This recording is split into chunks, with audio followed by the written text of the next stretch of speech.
All right. It looks like we are live from everywhere that you want to be because, hey, why not? We keep saying we're nice guys and we're fun to hang out with. So, welcome to the Hypnosis Hero podcast. Of course, I am the captain, Shawn Kostiuk. Be joined by my co-host Brian Bay shortly, and of course, we will have our guest joining us as well. Let us know as you file in, filter in where you're joining from. And if you have questions for our guest, by all means, post them in the chat and we will talk about them. Now, all of that said, let's bring on the co-host on the coast, Mr. Brian Bay. You know, it would be easier if you actually lived on the bay. If you lived on the bay, then I could say... I'm sorry. That's a reflex of my early childhood. Yeah, well, it's okay. TikTok is on its own separate bandwidth right now. It's just looking at me, so it has no idea that what I did. Yeah. So I grew up in San Diego, so we had Mission Bay, and then farther up the coast was the San Francisco Bay, and any type of water. And then we just replaced the first letter of my name, and then it became homophobic slurs and everything like that. So it just got used to responding. So, well, someday when you have that house on the bay, you'll just have to let us know. Oh, I'll make things out of clay. I just may, and then there's just going to be there's going to be a voodoo doll of Shooter McGavin just hanging by a noose. That's going to be my front door knocker. But if you have to keep people away, I suppose that's one way to do it. Yeah, it's but no. How have you been, man? Is it still snowing up there? No, we got rid of the snow 3 weeks ago. It's been raining quite a lot, though. We have a few towns that unfortunately suffered the fate that Yorkton did in 2010 when we were flooded out. So they're busy starting repairs and hoping that there isn't any more rain. It's in the forecast, but it hasn't really shown itself yet today that much. And speaking of extreme weather, Las Vegas had like a 4.1 earthquake that I think knocked over a margarita and a salt shaker. Yeah. They will rebuild, so I've heard. Actually, the one thing that I have seen a lot of lately through various channels, and of course from Kevin Lapine, who's won even more recognition for Hypnosis Unleashed, and some of the other magazines that are out there in Vegas. What I'm seeing is there seems to be some turnover in ownership of some of the hotels and some of the major chains. So there should be some renewal happening, I think, when we get to Vegas in January. And now everybody renewal. Yeah, I different, like the Rio, I think was the one that I just heard was actually just purchased. They have a new majority owner, and they're going to start revitalizing it. I think the Caesars brand. Well, MGM was another one that was mentioned, but they're talking about selling the hotel, and I mean, it's one thing to say that they're just going to sell a hotel because for us here in Saskatchewan or places outside of any large center, a hotel could be something very simple. You could maybe pay $250,000 for a hotel in a small town. No, we're talking about billions of dollars that are changing hands when a purchase like this goes through. It might even be more than that. But I wouldn't think it would get into the trillions, but billions definitely. Yeah, it was. Whatever it is, there's a lot of zeros and commas involved. Yeah, well, I don't mind if I got a slice of it for just even for promoting it just a little bit. Yeah. No, but Performing Hypnosis Summit 2027 at Gold Coast, right next door to Rio, across from Palms, and just across the freeway on Flamingo from, I think it splits Bellagio and Caesar's Palace. Yeah. So easy access to everything, and I think probably one of the best value for money. And actually just talked to the folks down there. I think a week or so ago, and they're going to be doing the renovation. They did the renovations, I think, on the escalators, and the restaurants are going in. And I think the only thing they're doing is taking out the coffee shop, like the coffee and ice cream shop, and I think they're going to put a Dunkin' coffee in there. So Grant will still get his lattes. I'm not sure if it's going to be. There seems to be some debate about this, and we'll have to talk about this, I think, on Hypno News.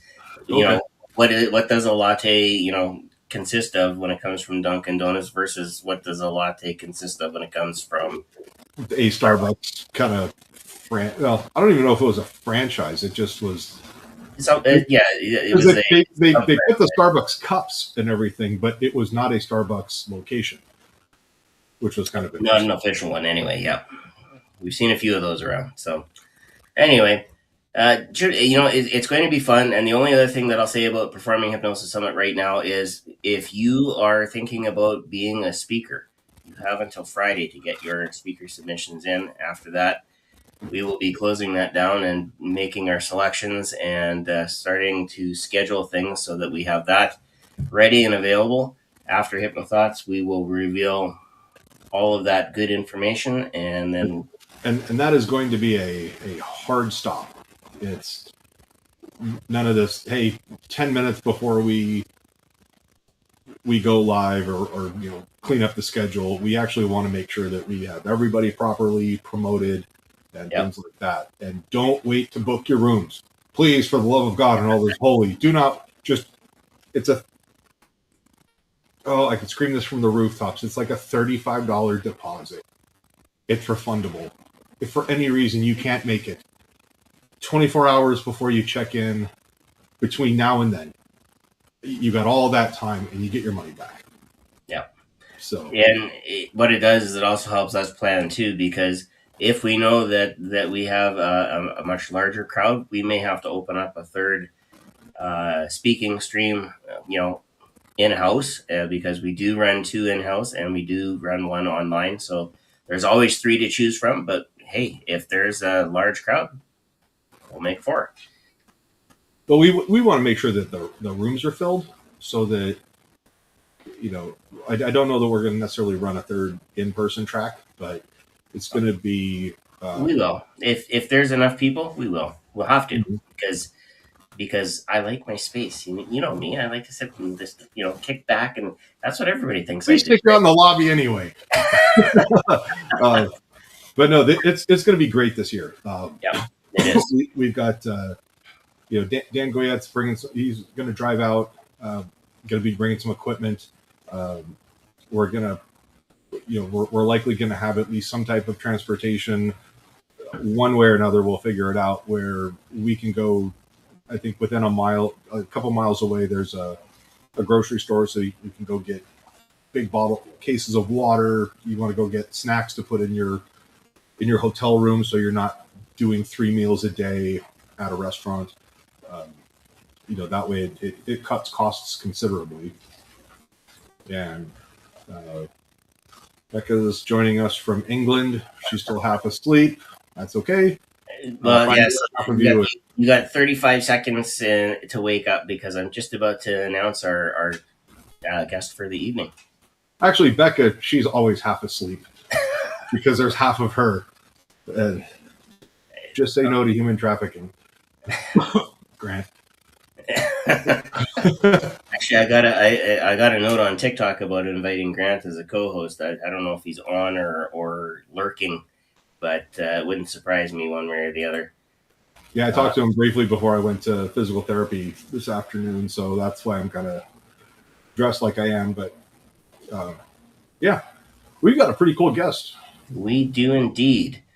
And I am going to preface this by saying that the person we are about to introduce has been absolutely smashing it on social media.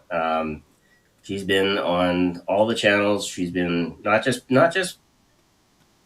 promoting, her brand of hypnosis. It's been I've seen it over the last little while as very much a journey, Uh-huh.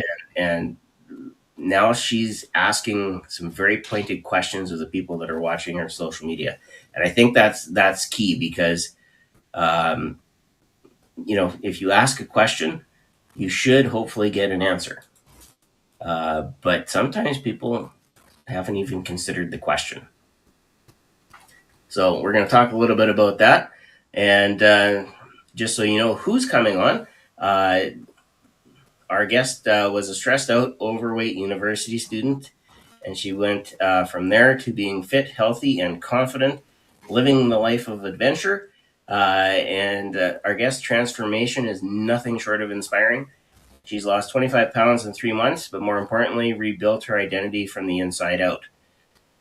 After years of traveling the world, she returned home during the pandemic feeling lost and disconnected until she rediscovered the hypnosis community that had once changed her life. That reconnection led her back to the very clinic that helped her years earlier, first as a client and then as a practitioner. And today, she actually runs her own clinic, helping clients stop fighting themselves and finally create the change that they've been chasing. Her journey is proof that when you shift your mind, everything else follows. Please welcome to the Hypnosis Hero podcast, Amanda Laporte.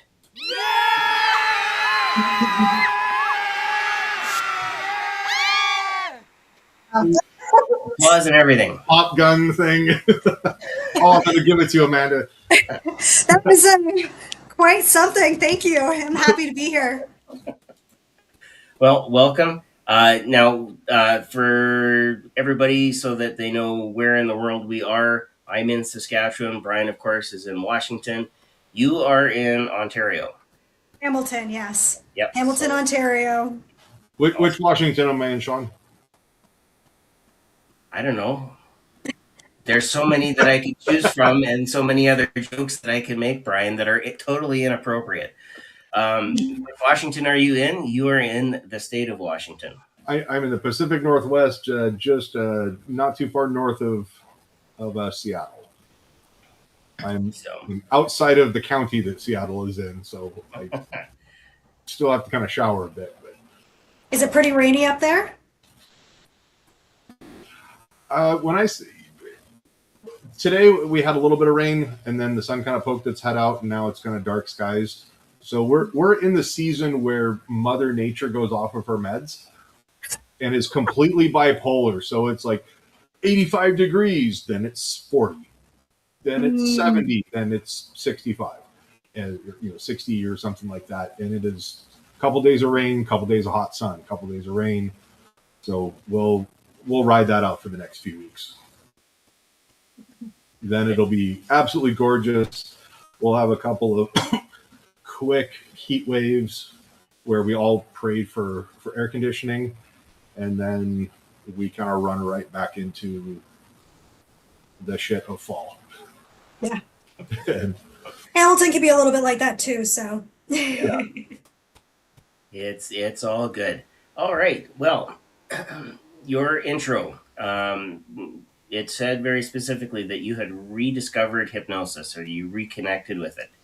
Mm-hmm. Tell us a little bit about your initial experience with it and how that kind of morphed into pulling you right into the profession, so to speak. Well, yeah, it was. So I was a stressed out 22-year-old, and I was in university. I was a theater kid. I was at Brock University, and I tried everything to lose weight, like a lot of people. I'd read all the books. I even tried herbal magic when that was a thing back in the day.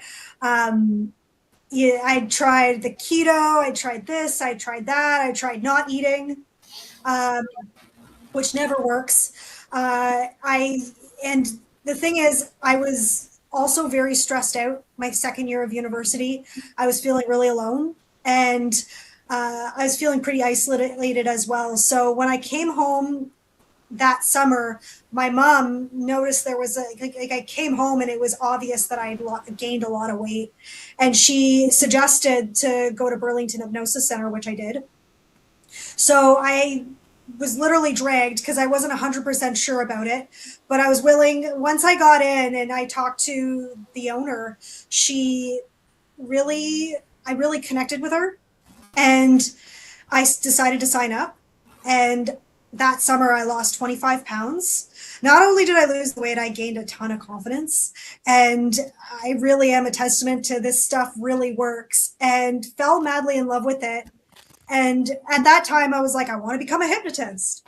And decided to graduate university early, but also being a 22-year-old, because there's a bit of a saying around here, it's nobody really likes you when you're 22 because you don't really know what you really want.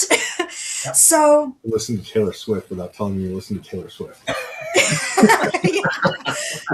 yeah. Oh yeah. So so I decided to try, because there's also Hypnosis Training Canada in Burlington, which was if you had said 23, I would have made a Blink-182 reference. But I know. Amazing band. But yeah, I walked in and I did a few classes, and I realized I was not ready to take that adventure. So instead, I backpacked through Europe and traveled the world. I moved to Australia, fell in love, and moved to Ireland. And I was doing all the traveling, and then COVID hit. And it brought me back home. And I was lost. I was just like, I was in restaurants, so I was working in the industry, and the industry was not a thing. And where I was specifically, we were shut down, I think, for the majority of 2.5 years. So there was nothing, and it was an absolute disaster. It was heartbreak for a lot of people.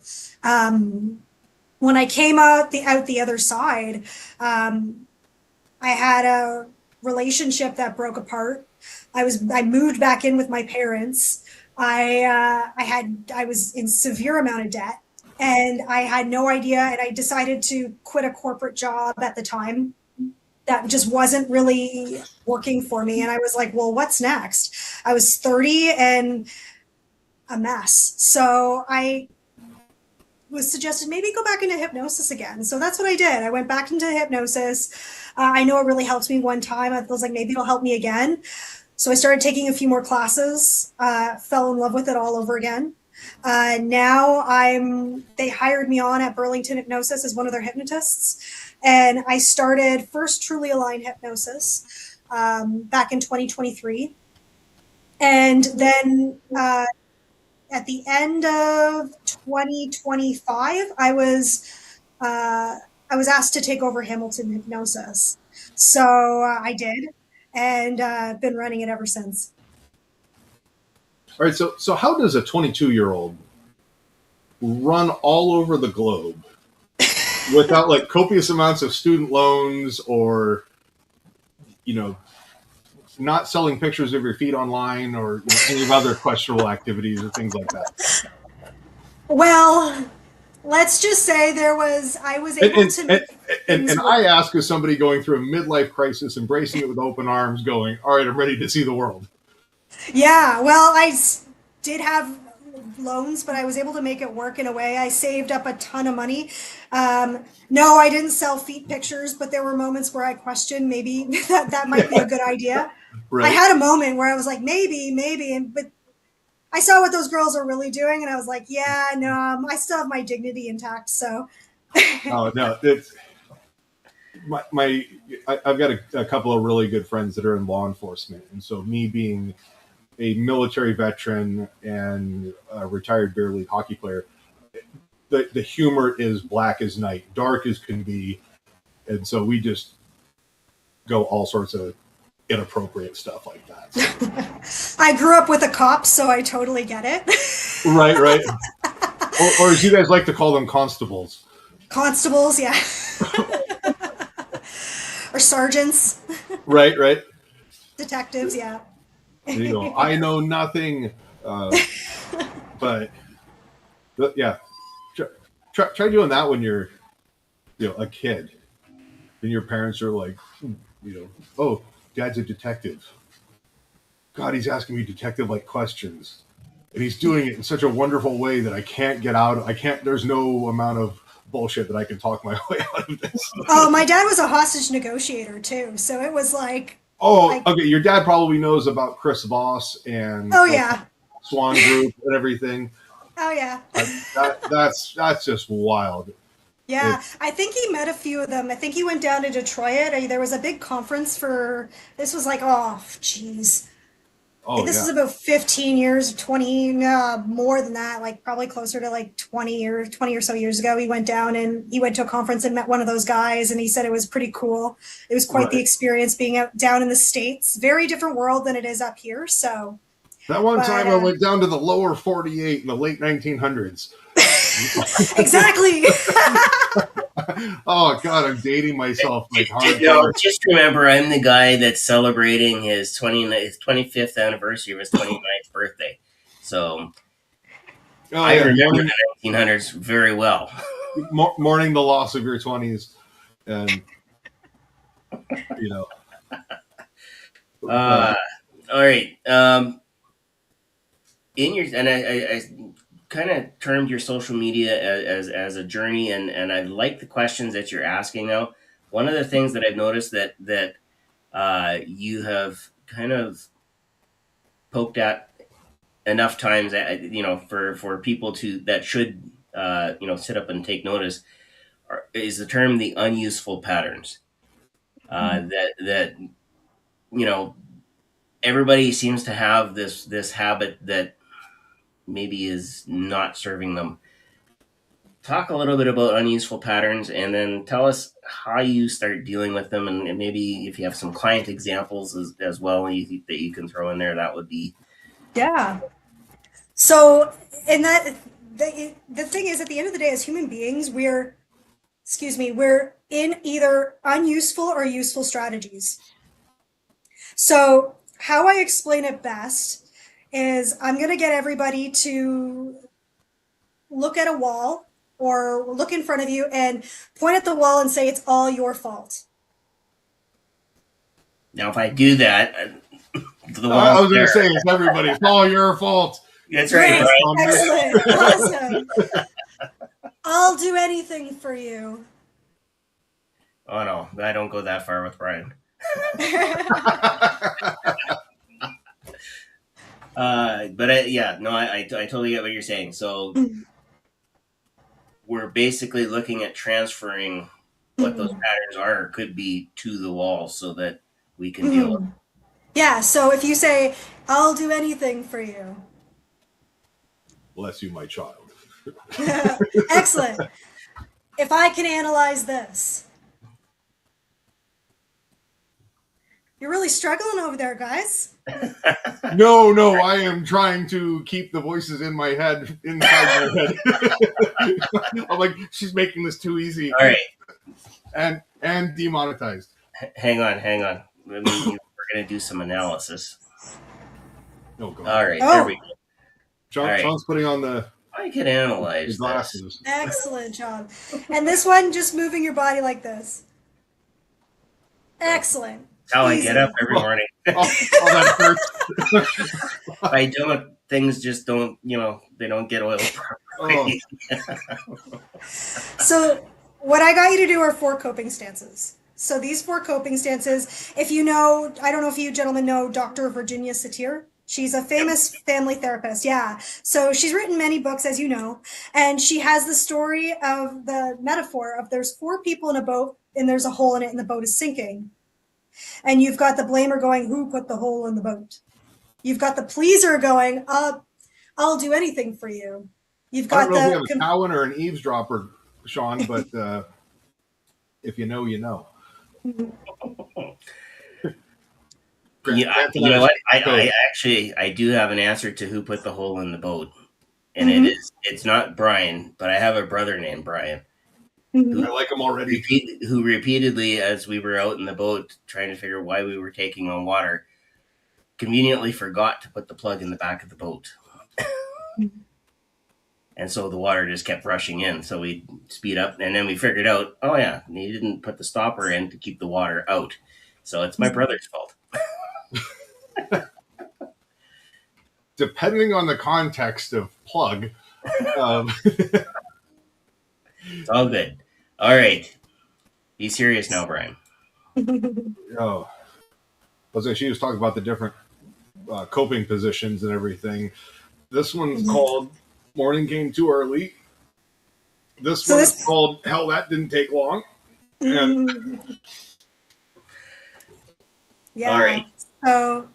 So these are 4 coping stances that people go through every day. So even the distracting one, the one that you're both doing right now, is distracting, or there's overthinking.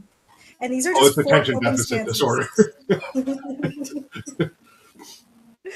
So these are 4 coping stances that people go through. And what we do is we help people see which coping stances they're going through and how to really be able to help them out.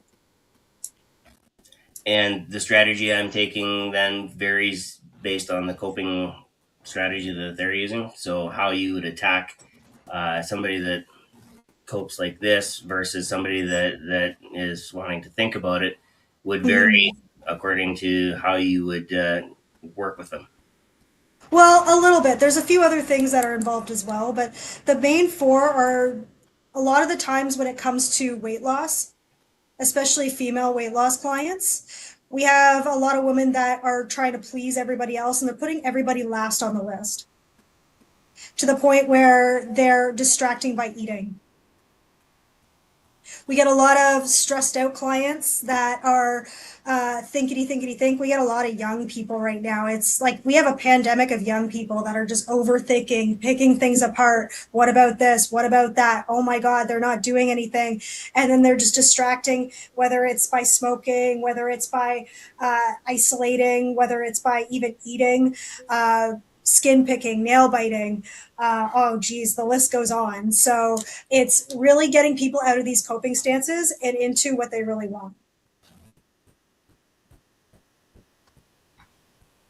And the other thing that I think it has to happen, because I know it happens with a lot of my clients, the mindset changes, the identity has to shift in order for them to kind of make that change into what they actually want. That's right. Yeah, so we do definitely work on really shifting identity and really getting people to level. And if people can't level, then they won't change. So that's the 5th coping stance, is leveling. So getting people to really level with themselves and where it is they need to be in order for them to achieve their goals, their outcomes, their dreams. Yeah, and you know, I was I'm trying to remember which of the classes it was. I work with a group in a research project, and one of the classes I teach is Hypnoed. We were talking about this identity shift last night, and I said something very similar. It's like, you know, if the identity doesn't shift, the chances of you becoming what you want are going to be very, very small. But inside of that, the one thing that I sometimes will caution people before we get started on any kind of a journey is, are you sure you want this change? Because when you change your identity, things change. If I decided to be, somebody who wasn't funny, I probably would stop hanging around with Brian. Because he wouldn't find me funny anymore, right? If I decide, and it's not that I drink a lot or much at all, but if I decide, I'm going to give up alcohol, and then I leave that group for AA or some other group, my identity changes. When I come back to this first group, they're going to look at me like, what happened to you? Where'd you go? Why are you so different? And I think sometimes we don't prepare our clients for that potential change. So I'm gonna circle this back to you. So you lose 25 pounds, you gain all this confidence. The people that you knew, so second year to third year in university, what did they say? How did they react? It's interesting you asked that, because how a lot of people didn't recognize me And yeah, there was a lot of shifts, and there's been a lot of shifts throughout the years too. Even when I went back into hypnosis, a lot of the people that I was friends with, I, while I love them, they're great human beings. We're not as close anymore. And also it's kind of a shift when you become an entrepreneur too. I see this a lot when you go from being an employee to owning your own business. That's its own shifts. We're always shifting and changing all the time. And I even did a video like 5 year self, which ended up being very successful on TikTok. I'm not sure if you watched that video, More but than likely. More than likely. yeah, I but think I've got hurt on all of yours. yeah, and I appreciate it. Thank you. But you're who you were 5 years ago is not necessarily the same person you are today. And you're not going to have the same people in your life possibly from 5 years ago. Some people may be the same, and that's great, awesome. But a lot of people could be very different. And especially when you're young, okay to it's okay to not always have the same friendships. It's okay to change. It's okay to move forward. And especially if it's for the better. Yeah, and the other class that I teach, Mindset Magic, we actually talked about that. So vision being, if vision is a discipline, how disciplined are we to get to that, that picture that we have of our future? And along the way, what are we collecting as experiences? How are we changing?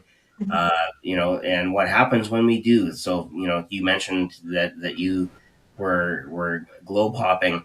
That obviously was a very different experience than somebody like myself who, stepped into management at a McDonald's and then into the classroom. Basically, it was a seamless transition between the two, uh, Mm-hmm. and then on to being an IT manager and so on and so forth.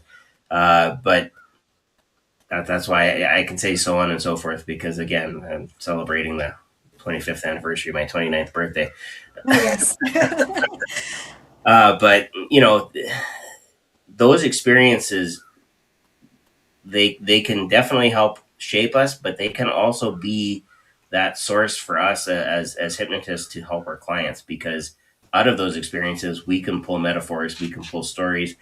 Um, did I ever tell you about my uncle Bob who and it may be that I did that 20 years ago or whatever it is. But they hear the story as as Uncle Bob. Just can't remember. If you get repeat clients, you make sure you change the aunts and uncles every so often because if you say, "Oh, did I ever tell you about my Uncle Bob?" Well, yeah, Yeah. you did actually. Was that the one that forgot to brush his teeth all the time? Whatever it is. But Yeah. those experiences definitely help with the vision, and I certainly understand the shifting from being somebody who's an employee to being somebody who's a business owner, entrepreneur, looking for that next, for us because we also do stage hypnosis, so looking for that next gig, booking those clients, building that product. People ask me all the time out at the school division, like, what are you doing this weekend? Well, I've got a product to build. I've got my weekends are a lot fuller than they ever have been because there's so many things that you can do to help people with them. Absolutely. Especially in this world right now, like there's so many people that need help. And this work really is powerful and really helping people. It's so rewarding. So Becky actually has an interesting comment that just popped up.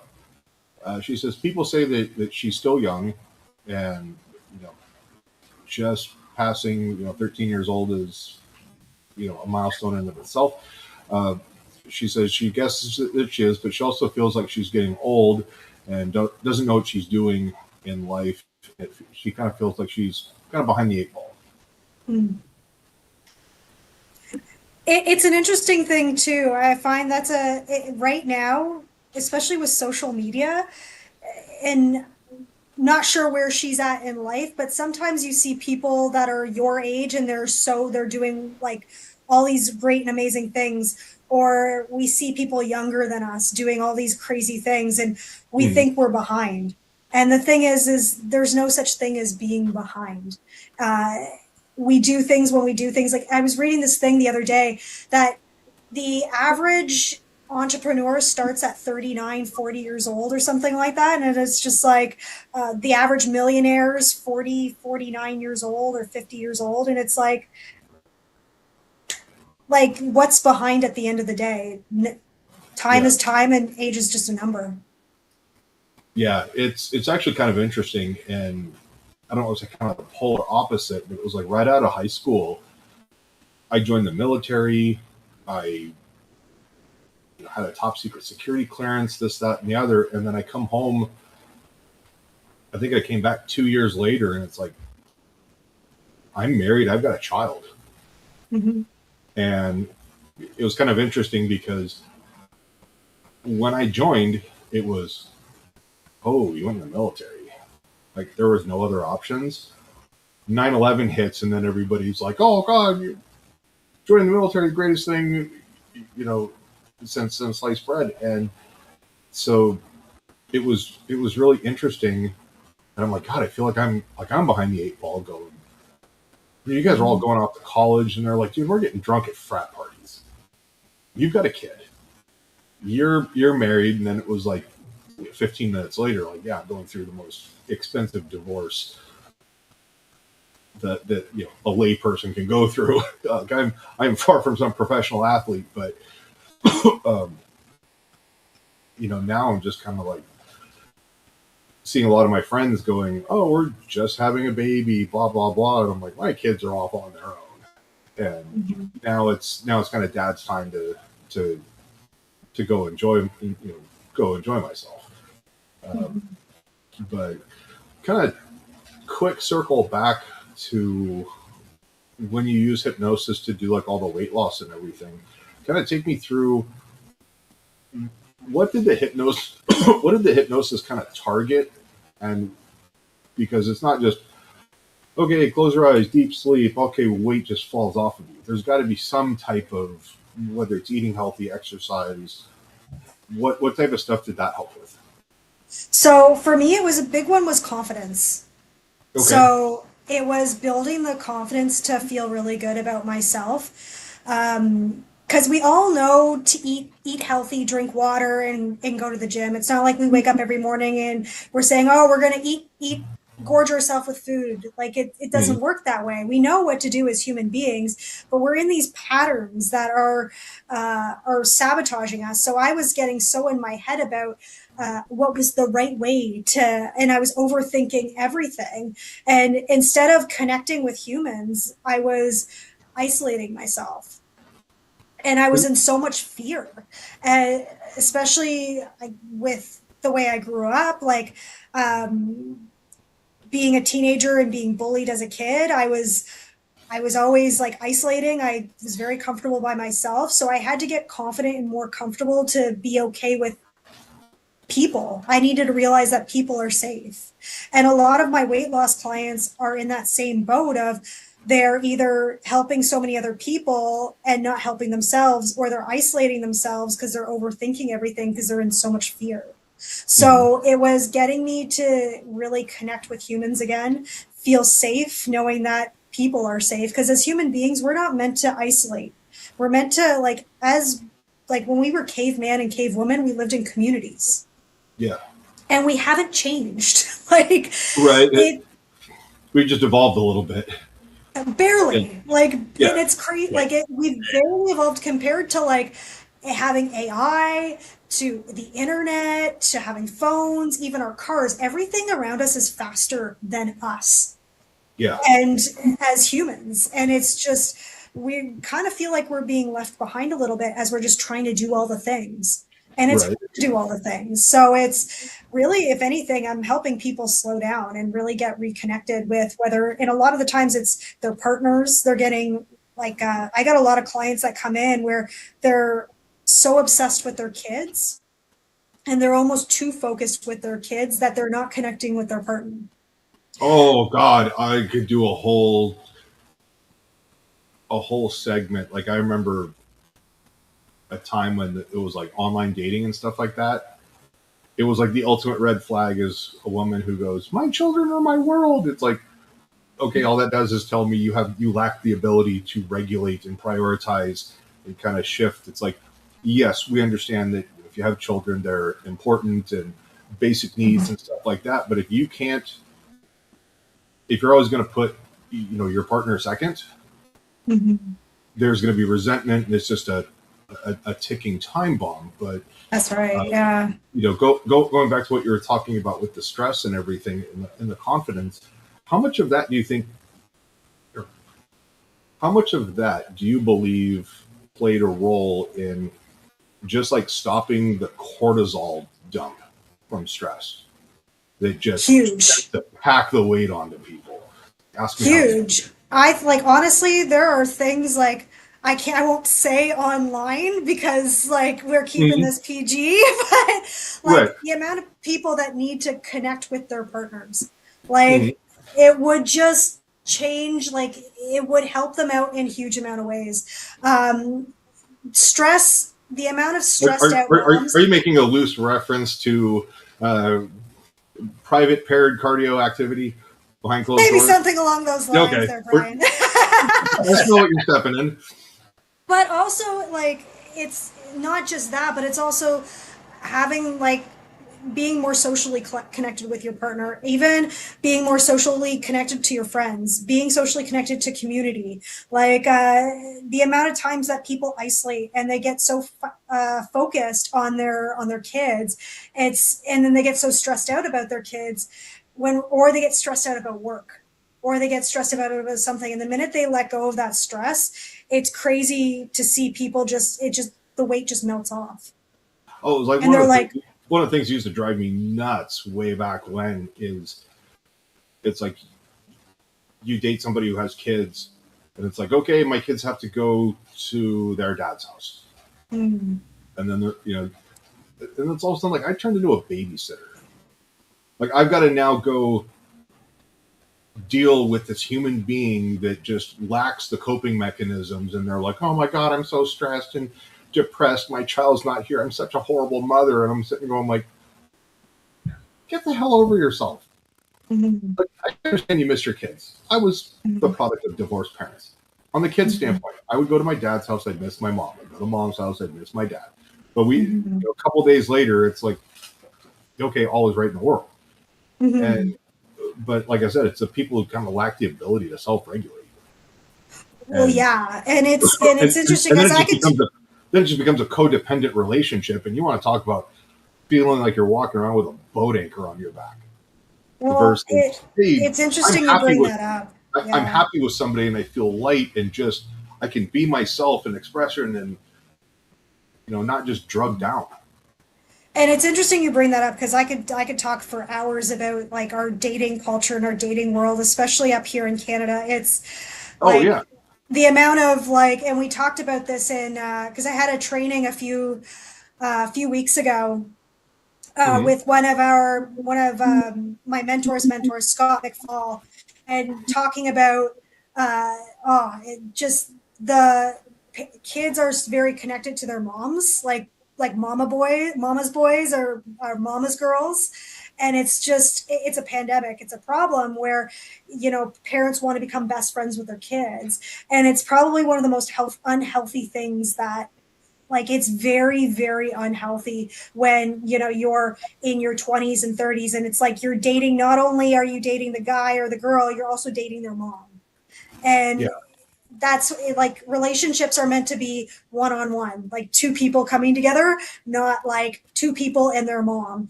And that's why I'm seeing this a lot with clients where parents are getting involved in relationships and sabotaging relationships.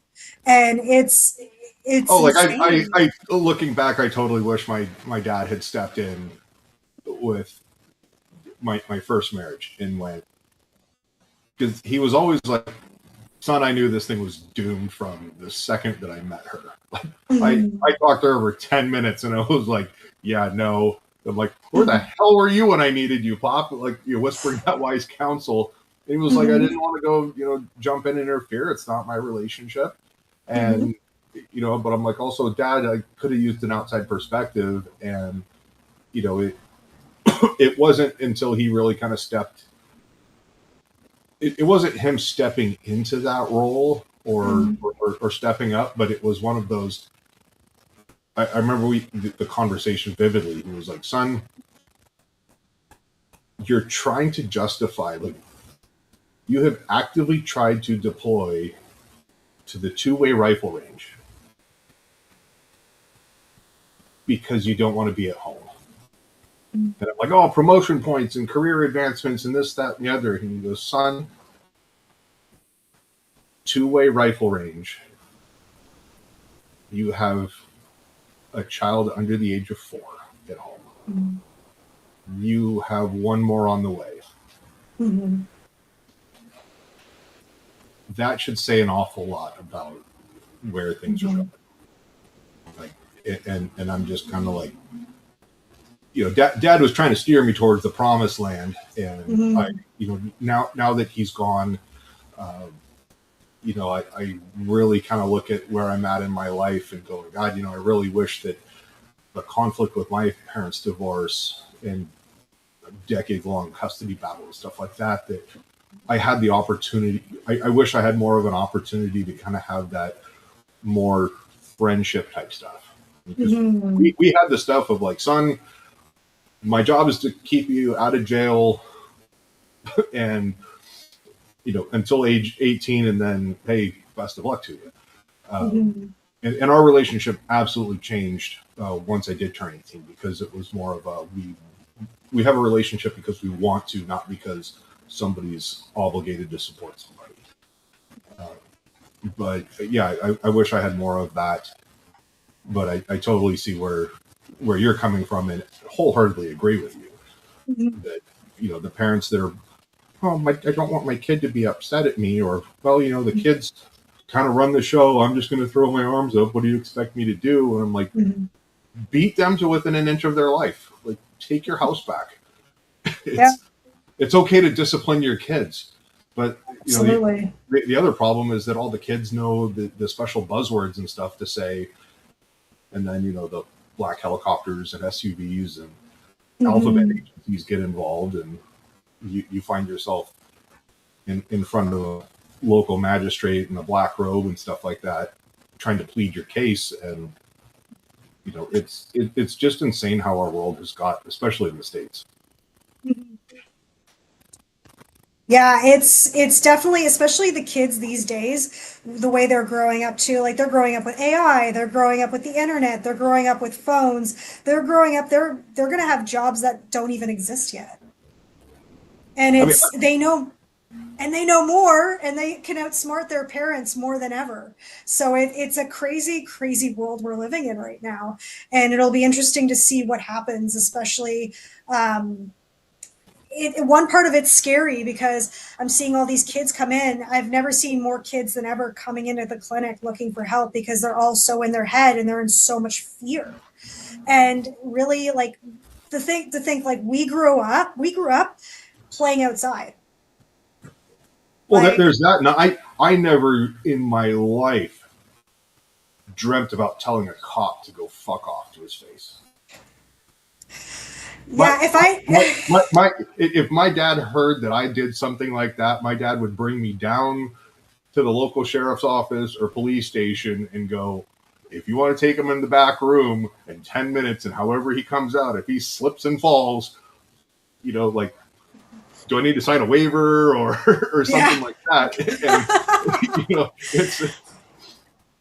Yeah, well, same thing with my dad. If my dad found out me or my brother stole, it was like, "I'm kicking you out of the house," because, like, that was a no-no. But I've got clients where it's like their kids are stealing from their wallets. Like, it's very different in this day and age of how, like, the type of parenting, the way, kids are being raised. It's just, and also too, with all the technology out there, it's so much easier to get away with things. Oh yeah, it's in a lot of law enforcement, they go, like, trust me, I'm all about, like, constitutional rights and stuff for all, but there also comes a time where it's just this, you're making it, it's almost like you're making, like law enforcement. No, let me backtrack that. It's legislation that's created that then hamstrings and handcuffs law enforcement from taking any type of enforcement action or solving any problems. And so then the cycle just kind of perpetuates, and it's kind of like a hockey game. The referees have lost control of the game, and now the players or the people are going to take matters into their own hands, and bad things are going to happen. People are going to get hurt. Yeah, and this is why with all of my clients, it's going, whose responsibility is it to change? Yeah. And it's really being able to take that accountability at the end of the day, because not enough kids right now, the amount of bedwetting, like I was just sitting and walking, talking to a bunch of moms. I went to a networking event, all moms, and it was the amount of kids that are struggling with bedwetting. And a big thing is it's an accountability problem. And it's getting kids to become more accountable, because more than ever, kids are being babied and they're being taken care of. And there's a lot of fear. And in some ways, I don't blame them because of the world we're living in. But at the same time, it's like kids need to learn independence. Kids need to be okay with being able to walk down the street and know that they're safe. And it's like from a parent standpoint, with technology and stuff like that, and I'll take sports, as a parent, being able to kind of create that experience of like, hey, we're going to play the walk-up music when the player walks up to the plate, because it's an iPad to playlist. You go, okay, here, play, boom, boom, and it does that. And then the kid's kind of like, get a little self-esteem. And then you got the kids who are like, I need this $700 bat. I need these. And I'm like, man, I wore baseball cleats till they wore out. And then you have the kids that just have this like, well, who's going to set up my gear and make sure that all my stuff is ready to go? And, it's like they got all these like hitting camps and specialized stuff. And it's like, yeah, I get it. But there just kind of comes a time where kids also need to learn kind of the spirit and so know where you came from. And stuff like that. But now you've got a lot of stuff where, like little league and youth sports becomes a lot more politicized. And I'm not sure if it was just where I grew up, but it was kind of like, okay, well, whose kids made all-star teams? It was a combination of like, okay, athletic performance and attitude, but then also what can this kid's family do for me? Yeah, and it's huge up here, because I come from a city that's very wealthy. I noticed it even more so in high school sports. Oh, it's insane. Like up here, like hockey's everything. And, growing up with a brother that was in that whole world and watching the rep stuff go down and the politics, it was very entertaining, I will say.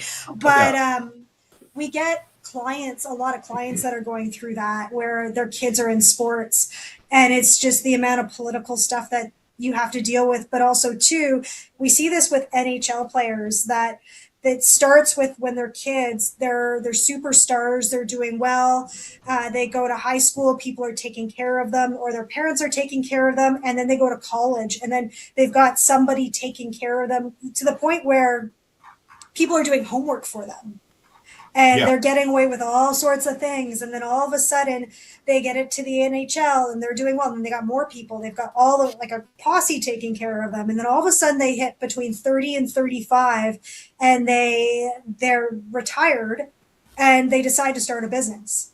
And they have this whole strategy, this whole idea that somebody's going to take care of it because they've been taking care of their whole lives. And then all the people that are supposed to take care of stuff end up, hey, you've got 20 people's hands in your pockets and your fleece. That's right. So it's like this whole thing. And you've got guys like Trevor Bauer, I think he used to pitch for the Dodgers. He was accused of that whole sex scandal, and then he actually proved his innocence with his accuser that was like, oh yeah, I'm going to go get paid off of this guy. Major League Baseball won't let him play. He's lost Mm-hmm. hundreds of millions of dollars. Then you've got, like the former Everett Silvertips goalie, Carter Mm-hmm. Hart, who's now playing for the Las Vegas Golden Knights for the Stanley Cup. He got accused of that, the sexual assault stuff. So he actually had to sit out a season with the Flyers, and Mm-hmm. acquitted through the whole thing. And then people are giving Vegas such a hard time, going, how dare you bring him back into the league and give him a contract? And what about the optics of that whole thing? And it's like, he was found not guilty of a crime. He was acquitted. Whether you agree with it or not, there was no conviction, there was no wrongdoing, and he gets to go back and play the game. He's got the Mm-hmm. talent. But there's a psychological effect of actually having to go live through that, your name dragged through the mud and everything like Mm-hmm. that, and then still be expected to go out and perform. And Well, yeah. having housed one of the players, Mm-hmm. for And the the amount of resentment, the amount of guilt, like it's like this whole resentment, guilt, and the amount of clients that are dealing with that resentment, guilt cycle. It's, and, you and the know, and the kids that age in major junior, when they're playing junior hockey, they're on the ice, workouts, Mhm. they're watching game film, they've got meetings and stuff. Mhm. It's like a full-time job. They don't Mhm. get to go spend the night at their friend's house. Mhm. They have curfew every night. They're not going out to party. And then if they're under the age of 18 or they haven't graduated high school yet, they're still attending school full time. They're doing their homework assignments. They've got tutors and everything like that. So there's their academic schedule and then their work, so to speak, all so that they can, get pay for college education. Mhm. And then, all of that stuff. So it's like their work ethic and actually having the players come over to the house, on some of the off time, some of the most polite kids in the world. Mhm. They're used to being away from their families, and they don't take their opportunity for granted. And then sometimes, they're going to be teenagers, Mhm. but there's an awful lot of responsibility, and a good organization is going to kind of build them up and help them learn how to do press, how Mhm. to um, report abuse, things like that, actually talk to people. And the kids have to grow up pretty fast. Yeah. And the thing is, it could go either way, where they're putting so much pressure on themselves. So not blaming other people, but blaming themselves to a point where Mm-hmm. I've seen it with these kids where they'll either go off and start partying pretty hard. And because it's almost like they lost out and it's like, damn it, I deserve this. And they'll go and they'll party it up and then somebody's got to rein them back in or they have to find a way to rein themselves back in. I'm 19, 20 years old, and I've got, look at Connor McDavid. As soon as he Yeah. jumped into the NHL, he was 18 years old, and it's like, I've got to insert number of probably tens of millions of dollars each year. Mm-hmm. I mean, the kid's set for life. He can go do whatever he wants. And Yeah. then you tack on the endorsement deals, and it's like, I can go buy my own plane. Yeah. But, the guys have to, you watch some of the players where they go into hotel rooms and they'll play the pranks like, hey, we moved all the furniture out and we taped Mm-hmm. up everybody's gear. It's non-destructive. No, And it's all in good fun. And then, they're going to go tip the housekeeping staff stupid money to do it. oh yeah. It's like anyone too. It's like I remember movie I was watching. I can't remember. It was one of the big bands. They made like a documentary about how they were, and they were like poor kids, had nothing, and then all of a sudden they were picked up, and Probably they were Motley Crue. Motley Crue. It was Motley Crue, and it was yeah, and Motley Crue. All of a sudden, they're famous and they're causing all sorts of trouble. They're They're drugged out and oh trashing yeah, they're hotel rooms, and it's like, trashing this hotel is cool, rooms. man. And it's like, no, it's not. Yeah. You take the people who, and Mark, good evening. Thanks for joining us. Um, Mark, you say that the link is broken. If there's a broken link, which one, and how do we fix it? But yeah, I think there's something to be said about, I think, just gratitude and, you know, the humbleness and just general maturity and personal accountability for stuff. Mm-hmm. And, Hey, one thing I learned, a few weeks ago when I was in this big training, the big takeaway was, are you in resentment? Are you in gratitude? yeah. And really asking that question and really seeing that with all clients moving forward, like, where is it that they're in resentment, and where can you get them into gratitude? I mean, I can resent a lot of our politicians, and I can be grateful and express gratitude that I'm not one of them. And where is your mind going? Where, like, are you always finding yourself in resentment and frustration, or are you letting that go? Or because we're always going to experience some form of resentment, whether it's in our relationships or wherever. Work is another one, or it's how can you let that go and be able to step into more gratitude? Like with a lot of the programs that I do, we do a lot of Ho'oponopono and really teaching people to forgive. One more time? Ho'oponopono. That sounds Hawaiian. Or some sort of Polynesian. Okay. It is. So it's a Hawaiian chant. It's a beautiful Hawaiian chant of forgiveness. And it's something that we get all of our clients to fully experience. And the cord cutting, to be able to really let go. I think Shawn may have something there in the way of Ho'oponopono. But it really is a beautiful experience to help clients through any type of forgiveness, whether it's forgiveness of others, forgiveness. Oh, is that Erickson? No. No. Okay. Dr. Joe Vitale. Okay. It looks similar to one of my Erickson books. Okay, yeah. But he talks about Ho'oponopono. Okay. It's powerful stuff. It really, truly is. When I take a lot of clients through, there's always some form of emotion to really be able to let go. Because it's hard to, when you're learning something new, especially hypnosis. I also do NLP, so neuro-linguistics programming.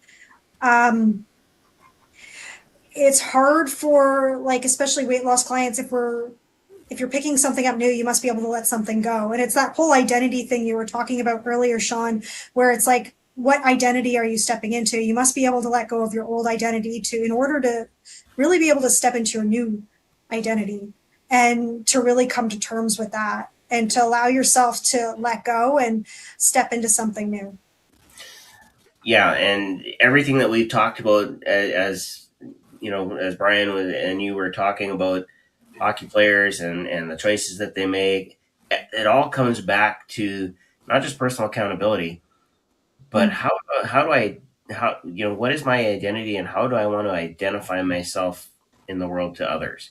Practical joker, yeah, sure. Happy-go-lucky, yeah, sure. Confident that I'm going to win the game, yeah, sure. But that identity has to be congruent with what's on the inside of you. Mm-hmm. That's right. And it's interesting too, because you gotta be able to not just feel it, but to experience it too. We get a lot of clients that lose the weight, and like we've had a few clients where they'll lose the weight and it's almost like they're still overweight. And it's getting them to really be able to step in fully into that identity, where it's like, hey, now that you're thin and fit, how are you walking now? How are you talking now? How are you interacting with other people? Is that more because when they look in the mirror, they still see the old them? A little bit. It's almost like I had one client that she did really lose all the weight, and she was feeling amazing, but she still walked as if she was like she was really heavy set, like very heavy set. So she'd always hunch forward, and she still walked like she was hunched forward. So we had to really practice putting her shoulders back and be like, hey, you don't have to. And it was a sign of confidence. And you're like putting really her in a harness and being like, all right, we're gonna strap your arms back to draw your head up a bit. one but of even the getting her to model people. So it was like, so even we talk a lot about models and people, like, if you're out in the world, like when I was younger, I used to model Marilyn Monroe, and I used to love, like, in my early 20s, and she was one of my models, and she oh really yeah helped me. And, I've got other clients who, I have one client, he models Morgan Freeman, and loves Morgan Freeman and the way he Oh, if talks, the I way could he do the moves. Morgan Freeman voice. Oh. it's And it's it's a tough one to do. I've tried many times. Oh, it's like it was at that point that he was. Grant knew that he really wanted. but I bet though too, if you watched enough of his movies and you really dialed in, I That's bet. that's exactly where I was going to go with that. Oh And yeah, last night in one of my classes, somebody was talking about they had injured their knee, and they over time just dealt with it and lived with whatever it was. And one day they were walking up the stairs behind somebody, Mhm. and they were kind of focused on the person's knees and how they were actually because it was a healthy person walking, how those looked, and it was that started triggering them to start working their knee and getting it into a healthy position so that it could actually heal instead of I'm limping along in life. But modeling yourself after somebody who's come before you, like somebody who maybe is celebrating the 25th anniversary of his 29th birthday. Mr. Spock. That's what my students do. They all model after me. But when you look at the people who have come before us, the people that um, you know impart wisdom, because they've accumulated all the experiences or different experiences, they lived through some things. Uh, you know, when you look at modeling after those people, you Mhm. realize very quickly that your identity can shift in just the right way so that you can get to that end vision that we were talking about, or that new you can live in that new identity without having to relapse and regain all the weight, because I know what yo-yo dieting is like. Mhm. I've had clients myself that will yo-yo diet and whatnot, and it changing that internal picture is one thing, but then having them have confidence in that internal picture is, that's kind of the Wonder Twin power, if you will. Mhm. Those of us that remember the Wonder Twins. So even in the have you ever seen the movie Hitch? Yep. Oh yeah. Yeah, we say this line a lot in classes where it's the really good scene where the one of the guys he's going to hitch. He goes, I don't know about these shoes; they're a little uncomfortable. I don't know about this look; it's a little uncomfortable. And Will Smith's character goes, well, your personality is a flexible concept, Yeah. and it's so true. I That like it. yeah, yeah. Um, we are going to be coming up very quickly on the friend or frenemy question. Before we get there, though, since we're talking about food and all of those things, you mentioned NLP, and I, Mhm. you know, for those people that have been in hypnosis long enough, we know that hypnosis borrows from pretty much everything. You You can, you beat me to this, Shawn, because I yeah, was like, all right, I want to hear her talk a little bit about NLP and kind of give yeah, our listeners an example yeah. of a couple of things. Yeah, we can plug, cognitive behavioral therapy into it. We can plug, any one of a dozen parts therapy, you name it. You could probably take it and plug it into hypnosis somewhere. But Mhm. NLP seems to have uh, more of an effect when it's paired with hypnosis. Talk a little bit, Mhm. and like Brian said, yeah, tell us a little bit about some of the things that some of the shifts that you're able to make with NLP, and just helping clients kind of again move that identity over, Mhm. change. Uh, Somebody once asked Mr. Spock, are you sure you won't change your mind? And he would say, "Is there Mhm. something wrong with the one I have?" Which at that time it probably was, but uh, you know not everybody's going to answer that way. They know something isn't right and they want to change it. How do we get them through NLP and hypnosis to actually change it to something that they can run with instead of just exist with? So the beautiful thing about neurolinguistics programming is it actually rewires the mind. So it's giving the people the experience they need in order for them to really be able to make the changes. Where hypnosis, it's getting people in a relaxed state, becoming suggestible, and doing things in a repetitive way.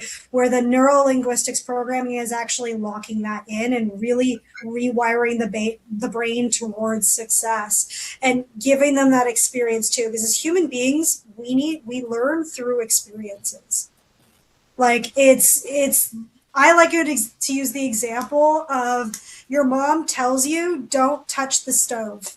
Don't touch the hot stove. Don't touch the hot stove. Actually, I have a story of when I was a little kid. My grandfather was babysitting me and my brother, and he says, "Don't touch the hot stove. Don't touch the hot stove." And of course, my brain goes, "I want to touch the hot stove." And I touched the hot stove, and of course, I burnt my hand. And he said, "I told you not to touch the hot stove." And I was like, "Well, I did it." Yep. And it's kind of like, hypnosis is I'm hearing a doing things Red repetitive. Foreman quote. But knowing that I'm never going to touch that hot stove again because I had that full experience and I remember that feeling of burning my hand. And as human beings, we learn from that in that way. But also, too, it's helping people and giving people the actual tools. So these are great little tools. An example of an NLP technique is modeling. So getting people to think of a model and stepping into that model of the energy of it so that they can go and be able to create the identity they need to in order for them to be more successful. Like even myself as a hypnotist, I like to think of my identities as a closet. And then it's like picking out an outfit every single day. And every day I just pick out a new model, an outfit that I'm going to wear, and I'm going to try that on. And I'm going to have and trying something new and doing the way talking the way that person talks and being the way that person is. I step into one of my role models is my mentor. Because she's a very successful business owner, and stepping into her energy and doing what she does with the way she talks, the way she moves, even the way she does things on the day to day helps me become a better business owner, a better hypnotist. So, and in a lot of our, because I'm a part of a community too of other hypnotists, and we all do this, and a lot of us have very successful clinics. No, that's pretty awesome because it's also like the polar opposite. Don't touch the stove. Don't touch the stove. Just like they don't pull the string, bad things will happen. But then you could tell somebody, "Here's this free bag of money. Go ahead and take it." And they're all just like, "Should I? Is this the right thing to do? I don't know. It's something I really want to do, but yeah, go for it. No, I don't know if I should." And it's like they're used to just talking themselves out of certain things, whether it's following the rules or doing something to better themselves. I actually like the closet analogy, and I've told people that if I had 7 Starfleet uniforms, I would wear one every day. They look at me and then they realize, Shawn is actually serious. He would do it. And it wouldn't be just because, I would, to spite all the Star Wars people out there, because, there's lots of them out there. But they wouldn't even necessarily need to be the same uniforms. And what I was thinking when you mentioned the closet analogy, if I had Captain Kirk's uniform, how would that differ from Captain Picard's uniform? How would that differ from Captain Sisko's uniform? How would that differ? Captain Janeway and Captain Sisko both had the same style of uniform, at least in the beginning. So, but what about the newer movies, because they changed the uniforms and updated them a little bit, and then all the movie uniforms. How would that change my behavior, and how would that when I step into that uniform and that kind of role? And then I thought to myself, you know what? But there's still one uniform missing, and I've told people that when I retire from education, I won't wear a captain's uniform anymore. And he said, "What, you're doing a Star Trek?" I said, "No, it'll be an admiral's uniform." Oh. We're gonna have to have a promotion ceremony at DHS that year, and it's gonna be a whole thing. Yeah. So, I mean, what started out as a TV show helped shape my identity because my dad, he traveled a lot for work. Like if you check a map and look for North Battleford, Saskatchewan on it, and then you look for Buffalo Narrows, and then Dillon, that's like an 8.5, 9 hour drive. And so he'd leave Monday morning at like 4 o'clock in the morning. He'd be back Friday sometime in the later afternoon. We'd see him Saturday for a little bit, Sunday for a little bit, and then he'd be back on the road again, working because that was the nature of the job, and nobody wanted to move that far north. Mm-hmm. Go figure.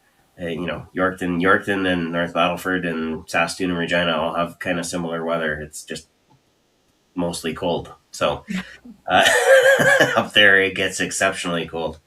So But speaking of traveling, actually, I'm sorry, I didn't cut you off, did I? I totally did. That's okay. I'll come right back to it. But you want No, to go ahead and finish, and then I'll ask my question.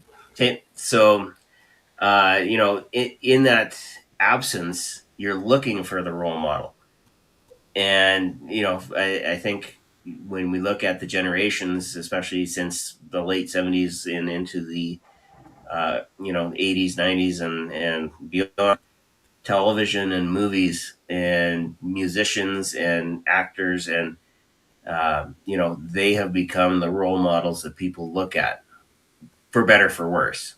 I mean, there are some that have had exceptional lives outside of their entertainment world and are very good mentors, but there are some, of course, that did not. So I think that's also a piece that can account for where society is at right now. Mhm. And again, another shift in identity that we as parents and we as people that want the next generation to make their own shift into their own life. That's a piece where we can start mentoring. But bringing that back to the NLP and the closet and everything, everybody's got a closet full of something. Mm-hmm. And I find oftentimes a lot of my clients actually, if I was to get them to go into that closet, it wouldn't just be clothes. They would be hoarding a lot of pieces of their identity in there. And so having that closet and having that ability to start, okay, let's pull this out. Let's make this change. And using NLP to do that is actually absolutely brilliant. Yeah, and it's NLP is great too because it's taking things out of here and putting it all out here because nothing ever happens in here. Like if when we finally take things outside of our mind and we get outside of ourselves, that's where big, real change happens when we're taking action, when we're doing things, when we're just thinking about things, then we get lost in rabbit holes. And NLP helps people have those tools get outside of themselves to really make those changes. Yeah, and physical triggers that would remind or augment the change that they want to make. That oftentimes we'll use them with NLP. I know at the end of my shows, I give everybody a gift. I say there's no take backsies on it, but basically it's an NLP process, and it's put your hands over your heart, close your eyes, bring your favorite color into your mind, and anchoring the feeling that they have on the stage right now at the end of the show. Everything's peaceful. And you can use this to power up and throughout your day, as long as you're not driving a car, chopping vegetables, something like it's a little safety PSA in there as well. But you can use this anytime that you want to give yourself a boost during the day. But that you think, oh wow, that's great hypnosis. Well, no, that's NLP. Right. It's NLP. We just plugged in NLP and said here, and I've had people even say when I say no take backsies on the stage, they kind of chuckle to themselves because they probably haven't heard that in their adult lives, if much, if at all. So, but it just serves to drive the point home that you can use this to help you even during the day. You're all legally supposed to get a break at work, so maybe take instead of going out and listening to everybody else complain, pull yourself aside and do this for 10 minutes and see just how your day shifts. That's right. Yeah.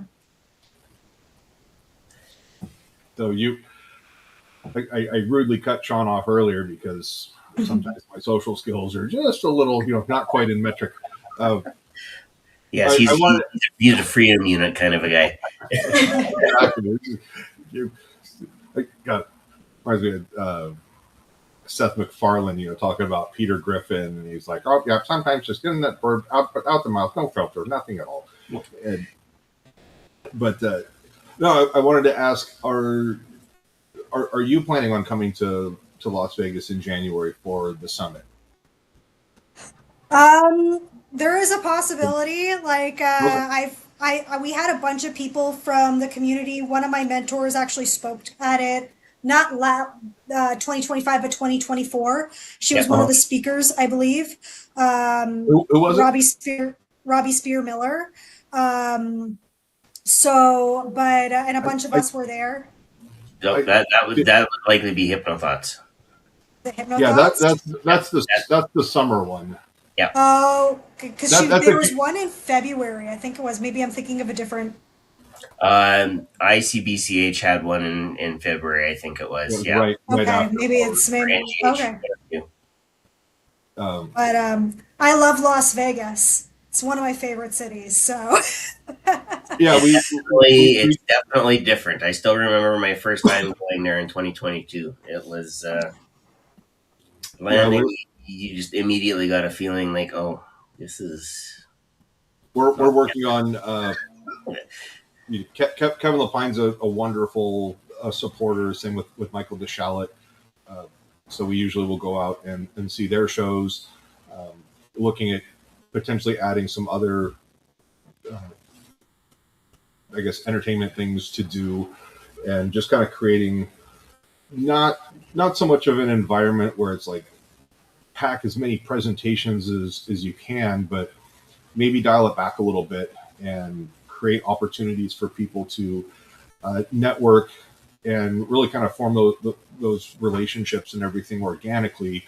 Not, hey, we've got a cocktail hour or something like that. Here's 90 minutes to go pass around your business card to as many people as you can.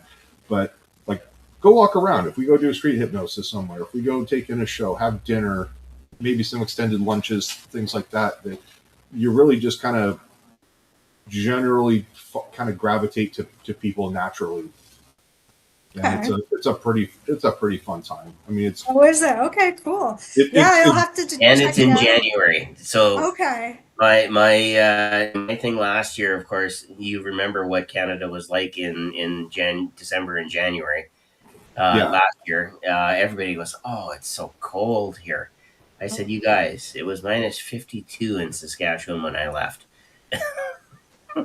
So it wasn't too bad at Christmas, but I remember January hit and it was quite cold in my neck of the woods. So sorry about that. Perfect time to not as cold as Saskatchewan, but and for you guys, it's very because I've been to Toronto and Ottawa and Hamilton and whatnot. For you guys, it's a wet cold. I remember being there in when was it? It would have been. It's the knife of temperature. FU just cuts right through you. Yeah, I mean, you get out, for example, in Ottawa, you get out on the Rideau Canal, and the people who can skate. The rest of us kind of shuffle along, hoping that we don't fall down. And it's not bad during the day, but at night when that wind shifts and it comes back over the canal and it picks up all that extra moisture. it's just a bone chilling cold. Like I know what that's like.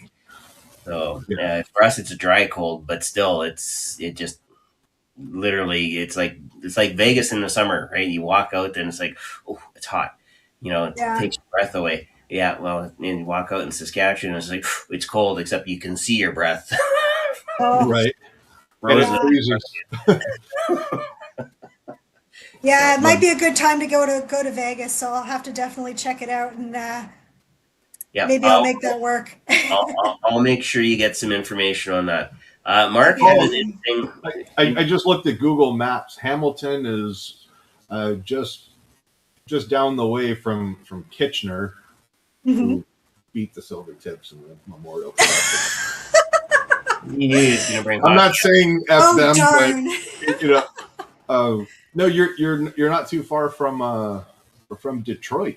So September, the Michigan International Hypnosis Conference. So they're Dan Goyette's putting that on. With Mhm. I think that one. Shawn, correct me if I'm wrong, because I think you're running tech on that. Uh, no, are you? Nope. Oh, okay. Dan's running it all. Okay. But That, it is kind of hypnotherapy and entertainment, correct? yeah, second or third week of September. I don't have it right in front of me, but it is I think it's like the 11th through the 13th or yeah, 12th through that the sounds right. 14th. That sounds That right. Friday, Saturday, Sunday. Yeah, and then of course the Canada Hypnosis Conference is immediately after that in October, and then yeah, there's a whole bunch of conferences in November and nothing in December. Uh, Mm. so it's like everybody wants to do Christmas or something. I don't know. I know. Before we get to the friend of frenemy question, Mark Barris had an interesting insight here, and I now realize this. I was involved in technology pretty much my entire education career. I was the IT manager for 20 years in the school division. I'm now a Mhm. digital learning consultant, so I help teachers and students with the technology. But I agree with this. We all need to take a healthy break from our screens. Um, what do we think about a health? What would be considered healthy? Because for somebody who is, I don't want to say addicted, but let's go to that extreme. For somebody who's addicted to the technology and needs those quick dopamine hits all the time, um, Mhm. how do we help them get out of that, set the device down, and actually do something physical? So a lot of the times, these people that are addicted to their phones, it's we got to look at what are they trying to avoid? So it's are they in fear? Like I remember being in when I was much younger, being in an interview for I think I was looking for like a summer job in college. And there was this girl that I was sitting beside. It was a group interview, and she literally had her phone in her hand, and she kept playing with her phone and looking at her phone while in the interview. And I just kept thinking, "Oh my God, why is this girl doing that?" And a big reason is because she was so nervous, because she was so uncomfortable. And a lot of people, young people in this day and age, they're uncomfortable being in social situations. They don't know how to live without their phone. So it's really being able to it's not about taking away the phone, it's about giving them interactions and experiences without the phone, whether it's putting them in sports, whether it's also too going back to the conversation with parents. It's there's some kids that are afraid to break the rules, and if they don't have their phone near them, they can't call their parents, and knowing that they're totally safe to avoid. And even reading this down here, avoidance is a big one. So it's what are you avoiding at the end of the day, and how is it that you can get more into social interactions, whether it is sports, whether it is something that you enjoy, creative arts. I'm very much a big promoter right now of young people getting into community. Like I love these run clubs that are, because I'm a big runner, I just ran a marathon. So getting into run clubs, getting into um, other types of social situations, other type of social groups, because the more that you're in social interactions, that you're going to be looking at your phone. Mm-hmm. And I like the idea of run clubs. I now for me, I was again growing up it wasn't actually in North Battleford. It was just outside of North Battleford and Battleford. But in those days, it was a satellite dish or books, and so even shutting the TV off and reading a book, getting into a book club, getting into something like you said that is going to help you engage with people. I know one of the things that has made a real resurgence, surprisingly, because typically schools have kind of squashed it, but gaming clubs, not video games, but Dungeons and Dragons and some of the role playing games where you now have to sit down and think about not just you, but how does your character want to navigate that world?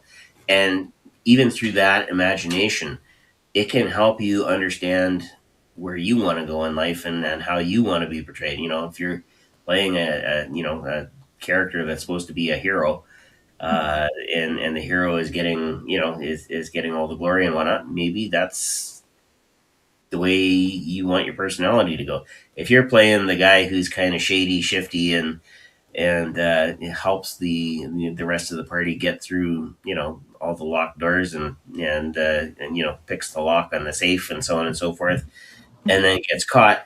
Maybe that's a message that maybe that's not the right character to play. It could be fun, but you may not want to live your life like that. It's a great, you know what? I love Dungeons and Dragons because it forces young people to think, like, to get creative. It forces them to think outside the box or any type of game. Like I love watching kids, young people. I remember going on a date with a guy and he took me out to play chess. I've never played chess before, but to have your brain think in ways that it doesn't normally think is so healthy and so important. And it's even playing these characters in D&D, it's it's important to even playing the shady character and getting curious about that of like, oh, this is what that's like, and doing it in a safe environment, because it's getting kids to explore and understand as well the consequences of that too, because even with D&D there are consequences of being those types of characters. So It's you really know, great to be the smart aleck, but you can get your party into a whole lot of trouble real quick with the that's wrong right. with the wrong enemy. Mhm. Definitely. And inside of that, and I don't want to spend a ton of time on D&D, but Mhm. it was a pretty significant part of my growing up. And even into my university years, we had a group that would meet, every second Friday night or something like that, depending on what we were doing and where we were in the semester. But even that interaction was, we're away from all the work that we normally have to do. Yes, we see each other during the day, and yeah, we might play, a hand or two of bridge or Kaiser or whatever. Was those were the big games back in the day. Um, Mhm. it was building that social identity that hey, I'm part of a group, and you know what, hey, that person is kind of alone, let's invite that person over, and Mhm. and the group can grow and change, and new people come in, some people go off in other groups and so on and so forth. That's a healthy part of life. Mhm. And it's even playing games with people too, and being face to face with somebody and getting into rapport with people and understanding, like, we're all in front of screens right now, but we're not really looking around and seeing what's outside of our little bubbles. So to be able to play bridge and to force ourselves outside of that bubble and watch people and get curious about people, like, that is so important. It's an important skill even today. Yeah, So, and we're losing that, unfortunately, especially young people. So, to be able to create that again and get people to what they're meant to be is to be connected with each other. It's, that's exactly it. We're exactly meant for connection. um, mhm. and I will still never forget the first time. Well, the first I learned chess from a grandmaster, a Saskatchewan grandmaster, who absolutely would wipe the. I don't think I ever won a game against him. which made me a little cocky when I got into grade 7 or 8, and we had a new teacher that came in, and everybody said, "Oh, just be careful, he'll beat you in like 4 moves," and he did. But guess who learned that technique and could do it and used it actually quite often when I was teaching other people how to play. It's like when you are looking at the pieces, you have to also think not just about now, but where do you want to go? How are you going to set your strategy up? How are you going to plan? How are you going to plan for the future? Mhm. Skills that develop over time when you are able to play in those types of games where you actually have a physical opponent against you that you know is ready, willing, and able to wipe the floor with you in 4 moves or less. Mhm. Thank you, Mr. White Open. Right?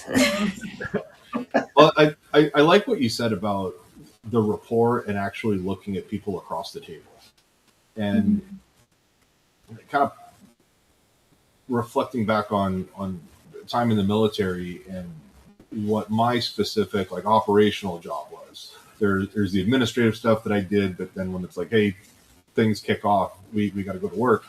Um, in a special operations capacity, it was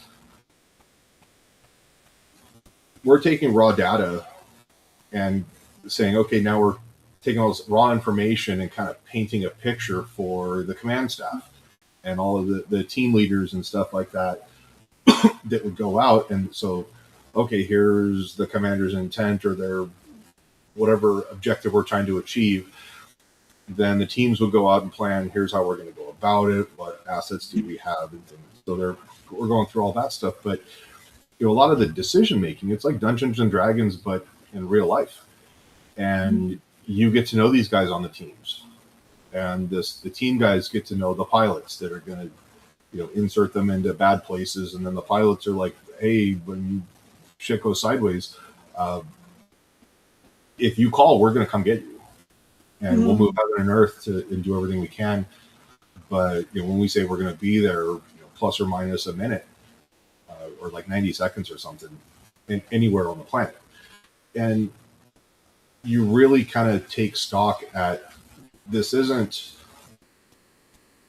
an email that you didn't respond to.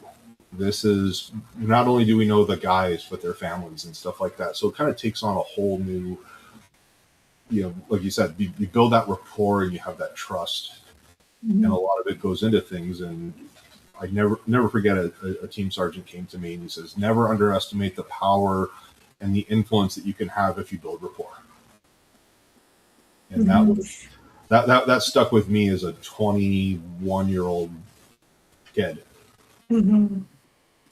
And it's important because it's about being a part of the team. It's a rapport, but there's also an intimacy connection too. And it's like, and that's another thing that a lot of young people are losing is that like right now in the theater world, there's intimacy coordinators, people that go on sets just to teach people how to be intimate and not just like in a And it's not even sexual a sexual capacity. thing. Yeah, It's not. It's just it's like a connection thing, and it's the fact that we have to teach this type of stuff now and make sure we're getting it just right is the wildest thing.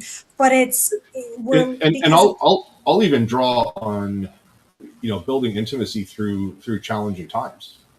yeah. When I'm not sure if you ever met Jim Kellner, but when this is how Jim was how the whole Hypnosis Hero got kicked off.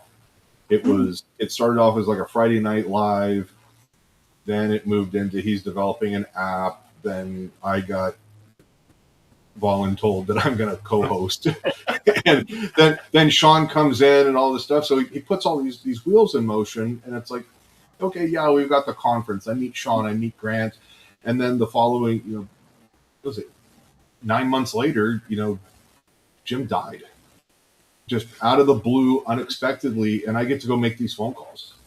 That it was the morning out or the morning after Christmas, and so by early afternoon, I'm destroying everybody's holidays, and so then it was like we're within 30-day window of performing Hypnosis Summit, the second in-person one, and now we've got to go break the news to everybody.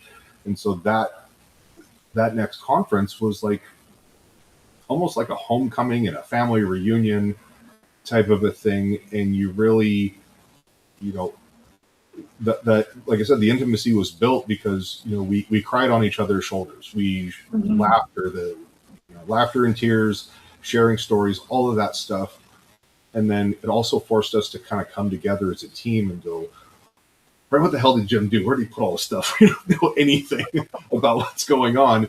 But, you know, we all had to rely on each other. And that was, I think that's, if any good came out of Jim's passing, it's that a lot of us became a lot closer than we used to be.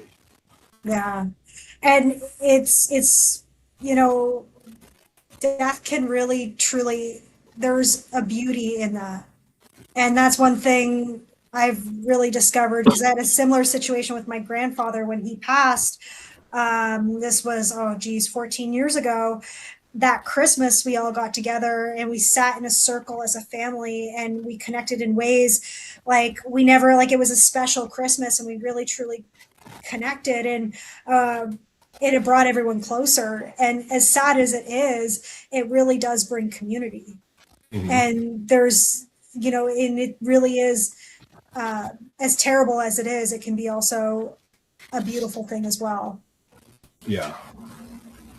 And like I said, I resent that Jim's gone, but I'm grateful for the support and the people that have reached out, and, you know, the relationships that have been fostered because of my association with Jim. Mm-hmm. So it's like, you know, and then you kind of on that spiritual level, you kind of, you're definitely relying on faith, but I take comfort that, okay, he got drafted to the all-star team in the sky. Mm-hmm. There's a reason behind that. It's all a part of God's plan. And I hope that when I get there, he pulls the curtain back and goes, all right, there's a reason for all of this discomfort and pain and suffering and everything. Come on, I'm going to tell you all about it. Mm-hmm. And it's sometimes, and I see this with a bunch of clients as well, when people close to them pass away, and then all of a sudden they're maybe starting businesses, or they're excelling in life in ways like there's this, like in life, there's always death, loss, and new beginnings, and loss and new beginnings, and loss and new beginnings. And sometimes we have to lose people, or we have to lose things in order for us to open new doors and to expand and grow.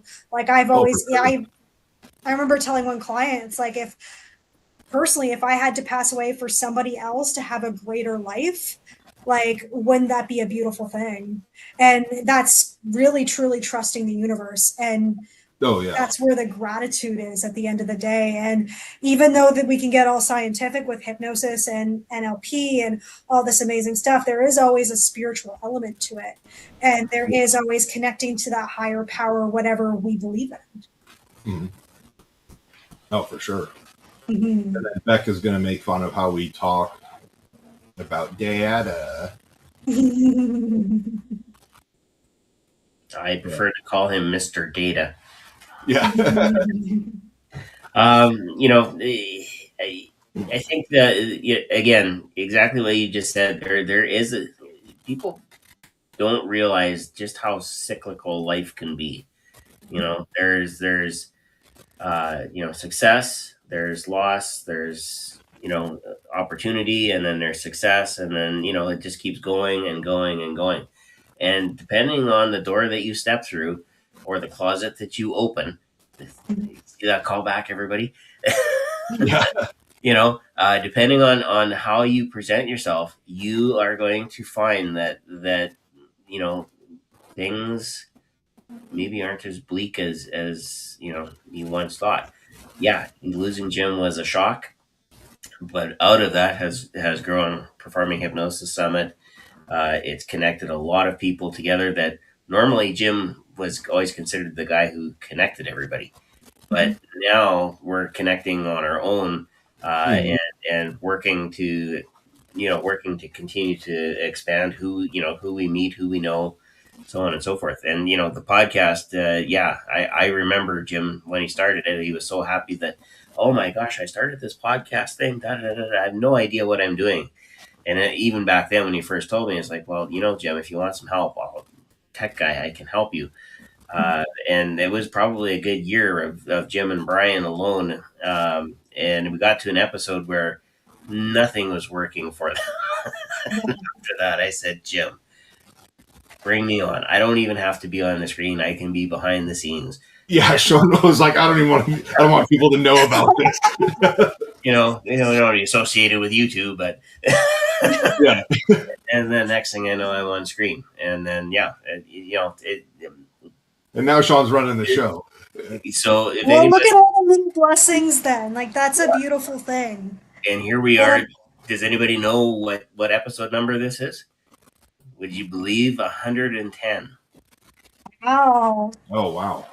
So, here we are 110 episodes after Jim started something, 5 years ago now, 3 years ago now, 4 years ago? I don't know. It's 110 episodes from when we started counting. No, well, that's everything. Yeah, well, that's everything that was on YouTube. There's 110 actual episodes on YouTube. This is 110. So, it is. Do you read what Becky posted there? Oh yeah, you saw me look down at my phone, and I'm like, oh hell no, that was Brianna shit. Yes, Brian has a nickname. It was started by another friend of ours, Mr. Scott. Anyway. And what happened to Mr. Scott, Shawn? Yeah, well, that wasn't his fault. Not the second time, anyway. I'm not saying karma's a bitch, but it definitely has its moments. We should get on to the friend or frenemy question. Yeah. Since we're talking about Jim, this is kind of a continuation. Jim, Brian, and I have a real problem with a particular fruit on pizza. So the question is, when you order pizza, Amanda Laporte, when you order pizza, does pineapple come on your pizza, yes or no? No. Okay, you can be our friend. I knew that was going to be the case. Very. Sorry, Belinda. Okay, Becky's on drugs. We need to get her into rehab soon. Anyway, it's one of those things. Jim actually made it part of everything that he did. Was he used to give away T-shirts with I have the taste of it. I think Becky actually has one.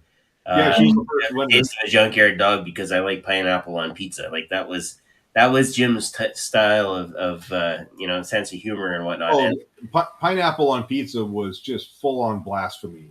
Yeah, it was. I think he had like I'm pretty sad. Like Jim carried around a cross and like holy water to be like, get the evil spirits away from me. I like margarita. Like I pick everything off my pizza and like it's just cheese. Like I don't want pepperoni. I'm the most basic girl. Like just cheese on pizza and I'm happy. So like not like I'm like pepperoni and American bacon, not that Canadian ham. It's not ham. It's a style of bacon. But Canadian bacon. That's right. Yeah, and it comes on your egg McMuffin, just so you know. It does. I know. That's a Canadian thing. So actually, speaking of Canada and Jim bringing people together, I went hypnotist Corey J, one of our sponsors of Performing Hypnosis Summit, came to British Columbia, kind of the southern portion, and I rode up Saturday and got up there pretty late. I had to wait for weather to pass, and at dinner beforehand, he said 3 out of 10 rating for poutine, but I tried poutine for the first time. Apparently, it was crap poutine. But There is a lot of imitation poutine out there. yeah, I mean, it was French fries and gravy and Cheese something that curds. resembled cheese. Yeah. The So the en français Quebec version of poutine has a special cheese, and I was told very specifically by a poutine connoisseur that that cheese will only squeak for 24 hours after it's made. So it has to be fresh. And so typically, the further from Quebec you are, the less likely it is you're getting authentic poutine.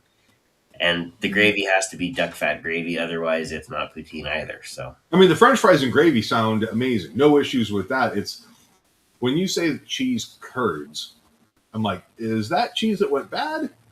no, Cheese in the making? Is it like what it, part of the process is it before it comes in the brick that I buy at the grocery store wrapped in the plastic?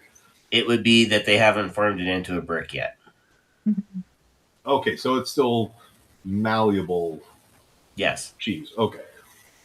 Because when I think curds, I'm like, okay, It's still solid. Yes. Yeah. So, But when you chew it, it's supposed to squeak in your mouth when you chew it. So really? Mhm. Okay, I'll have to. she's closer to Quebec than we are, so I'll have to go to Quebec sometime and double check. I'm not much Yeah. of a poutine person. I had a bad experience with poutine when I was a kid, and I just never really. It ruined everything. So, but Okay. Place your bets, everybody. Was alcohol a component in this bad experience or not? I'm thinking yes. maybe. no, it's all good. All right. It was a poutine dragon. It came out my nose, and it was horrible. No comment. No comment. But shifting back to Performing Hypnosis Summit, Becky, throw in the comments your experience coming to America for the first time and I think your third airplane flight ever, and just seeing the city and kind of your experience with the whole thing, because you got it kind of start to finish. So, yeah. And while she's typing that out, we're going to transition over to the hypnosis portion of our podcast. And yes. so we have this wonderful disclaimer, and I can never do it as much justice as Mike Mandel does, because he's got that disclaimer, and then he goes into their what their podcast is about, and if you don't have the right sense of humor, don't listen type of thing. But let's Right. for disclaimer. For us, just a reminder that hypnosis does rely on focus. If you are needing to focus on your current circumstances, you're driving, you are chopping vegetables, you're cooking, you don't want to burn yourself on the stove. I like that callback. Anything along that line, you can turn us off right now. And you can always come back to this later, because it will be on YouTube probably minutes after we end the podcast. You'll be able to watch it, watch us live in HD. And you know what? Relive the entire experience. If you're watching us and we're not live, feel free to comment on the YouTube videos. We do answer those comments, as we get them. So if you have questions, or maybe you want to know more, we can always get that information to you. So with that, Brian and I are going to disappear behind the screen, and Amanda will lead us in some hypnosis. Awesome. All right. We will see you in a minute. Perfect. All right. So getting everybody to just close their eyes and rolling their eyeballs slightly upwards, as you're just simply listening to the sound of my voice, calm, rhythmic, as you're just taking a nice deep breath in and letting that go. That's right. Excellent job. As you're just focusing on your breath. And as you're just focusing on your breath now, you're going to just notice your feet, the tops of the feet, the bottoms of the feet, the sides of the feet. And maybe they're planted on the ground, or maybe you're lying down as you're just noticing, becoming aware. And as you're becoming aware of your feet, You're going to notice maybe in your mind that you're seeing this beautiful blue light touching your toes.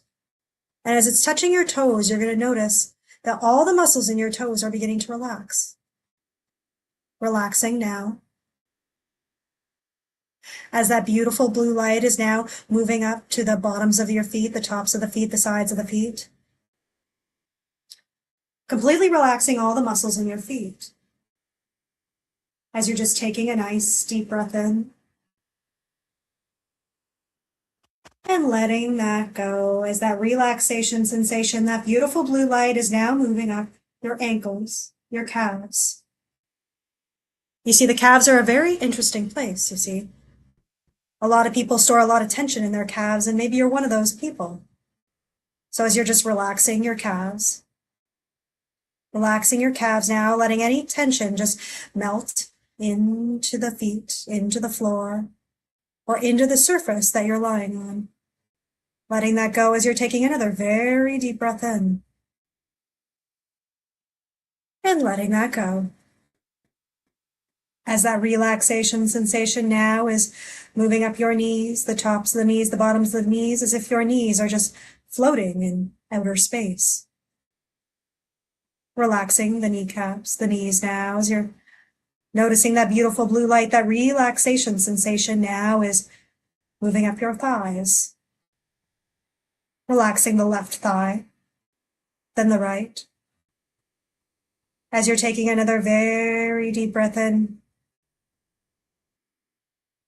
And letting that go as that relaxation sensation is now moving over your glutes, your pelvis. Relaxing all the muscles in the glutes and the pelvis. Some people can hold a lot of tension in this area, a lot of resentment, frustration. So as you're just letting that go now, letting that go, letting any tension just melt into the surface, into the floor. As that relaxation sensation is moving up to your lower back, your stomach.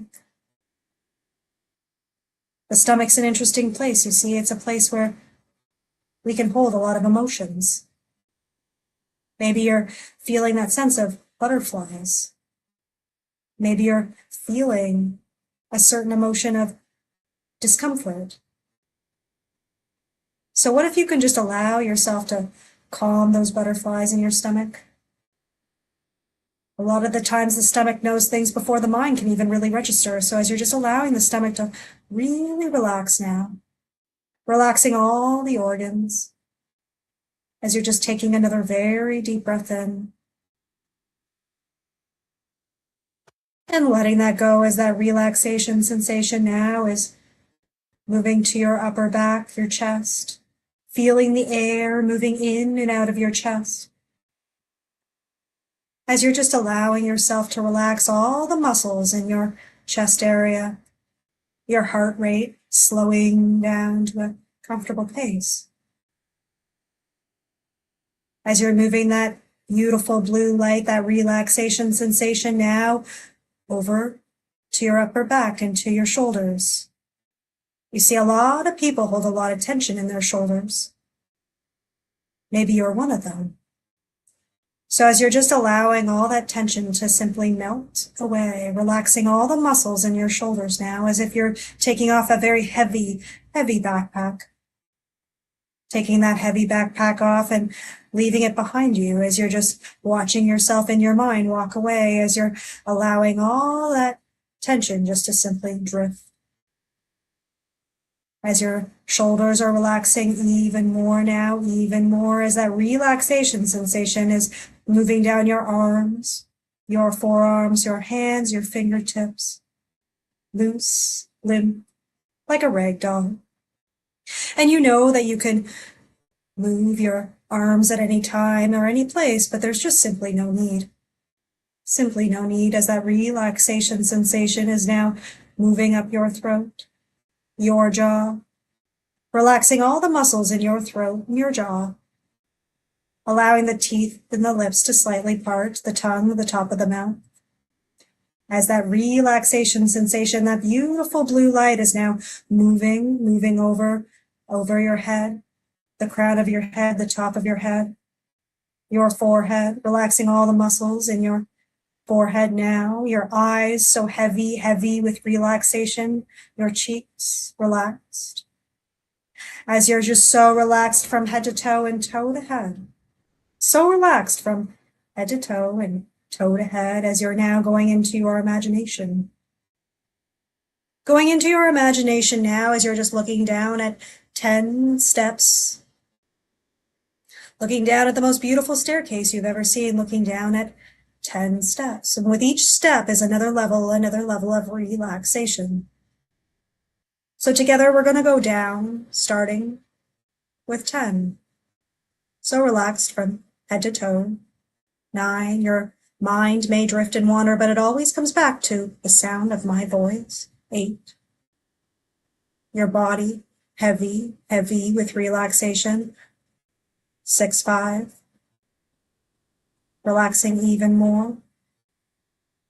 4, 6, as you're just allowing yourself to feel the heaviness of your body pressing into the surface now. 5, so calm and at peace.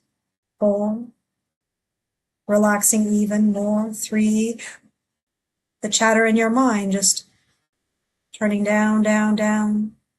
So quiet, so still. 2, almost there. And 1, so relaxed. So relaxed now as you're just taking a nice deep breath in and letting that go. And many people during this experience notice that their mouth is just filling with saliva. So much so that they will feel the need to swallow. Feel the need to swallow, and just allowing yourself to swallow now as you're just relaxing even more. With every time you swallow, moving forward. With every time you swallow, moving forward, relaxing even more. So as you're just taking another deep breath in, letting that go. For soon, very shortly in a moment, your right arm is going to start feeling very, very light. Your right arm is starting to feel very light, as if there is a helium balloon attached to it. And soon, very shortly, you'll notice that your right arm will automatically start moving up in the air, wanting to touch the ceiling. As you're noticing now, your arm is becoming light, loose. And as it's getting lighter and looser, as your arm is just moving up to the ceiling, and you may start to notice yourself getting in your mind, do I lift up my arm or do I not? Should I do this or should I not? And what if you just made the single-minded decision that it was totally okay, totally safe to be able to lift up your arm wanting to touch the ceiling? And as your arm is just lifting up, wanting to touch the ceiling, that's right. Excellent job. As your arm is just so high in the air, wanting to touch the ceiling, as your arm is just so high up in the air, wanting to touch the ceiling, as you're starting to notice how stuck your arm is in the air, how stuck your arm is in the air. The more you try to move it, the harder it is to do so. The more you're trying to move it, the harder it is to do so, as your arm is just so stuck in the air. And as you're just thinking of your goals, your dreams, your aspirations, as you're really allowing yourself to get curious about what it is holding you back from really achieving your dreams, what it is that is really holding you back from achieving your dreams. And if you were to stay there for another 5, 10, 15 years, if you were to stay exactly where you are right now in 5, 10, 15 years, never really truly achieving your goals, never really truly being able to take things to where you want them to be, how would your life look in 5, maybe even 10, 15 years from now? And what if you can really start to make that single-minded decision for yourself to really be able to let that go, to be able to cut the cords and let go, and really be able to start getting out of your own way, to really be able to let go of what it is that you need to let go of in order for you to make the changes you need to make. Because in life is all about change. The seasons change, as we're in summer now, and soon in 3 months we'll be in fall, and the weather will get colder. And then a few months after that, it'll be winter. And we could be really upset that in 6 months from now that it's cold. We can be upset that things have changed and keep wearing our shorts and t-shirts throughout the winter. But we know that that is very unuseful, you see. So I wonder when you'll start to be able to fully let that go. I wonder when you'll really be able to step into change and know that it's the safest thing for you to do.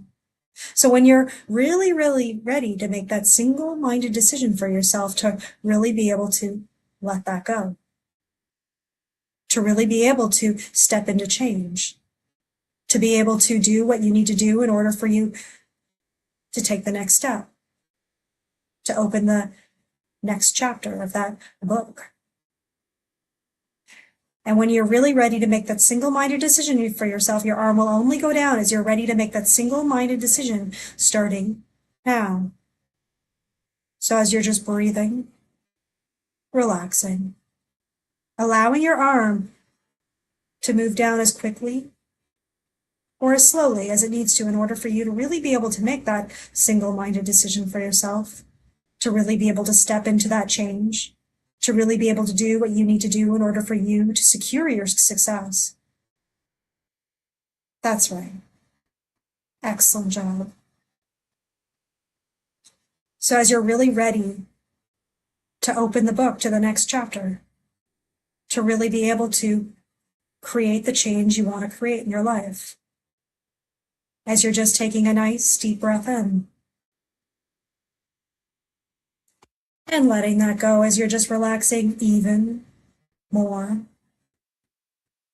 now, as you're just allowing yourself to really start to step into what it would look like for you to fully make that change. What would it look like in 6 months down the road if you were to really put one foot in front of the other? What would it look like in 6 months from now if you were to do what it is you need to do in order for you to secure your success? And as you're just seeing that in your mind now, really allowing yourself to experience it. Maybe you're starting to smell the smells around you. Maybe you're starting to taste it in your mouth. Maybe you're starting to hear certain people talking to you in a way that secures your success, or maybe you're just feeling it in your body. And as you're just fully experiencing it, visualizing it now in your mind from head to toe and toe to head, as you're really securing that, as you're just creating a fist with your hand, really securing that into your body, into your mind, knowing that at any point in time, if you want to go back to this experience, you can always just make that fist with your hand. So as you're just taking a nice deep breath in and letting that go as you're letting go of your hand now. For soon, very shortly, in a moment, I'm going to count from 1 to 5, starting with 1. Knowing that at any point in time, you can come back to this experience by simply creating that fist with your hand. Knowing that you can always come back to that feeling of success from head to toe and toe to head at any time and any place. 2, as you're starting to notice your mind is starting to speed up now. Your mind is starting to speed up now, that's right. 3, maybe you're moving your hands, your feet, your fingers and toes, moving your hands, your feet, your fingers and toes. As you're feeling more awake and alert now at 4, more awake and alert now at 4, that's right. And when you've done everything on the inside, easily open up your eyes at 5, and welcome back.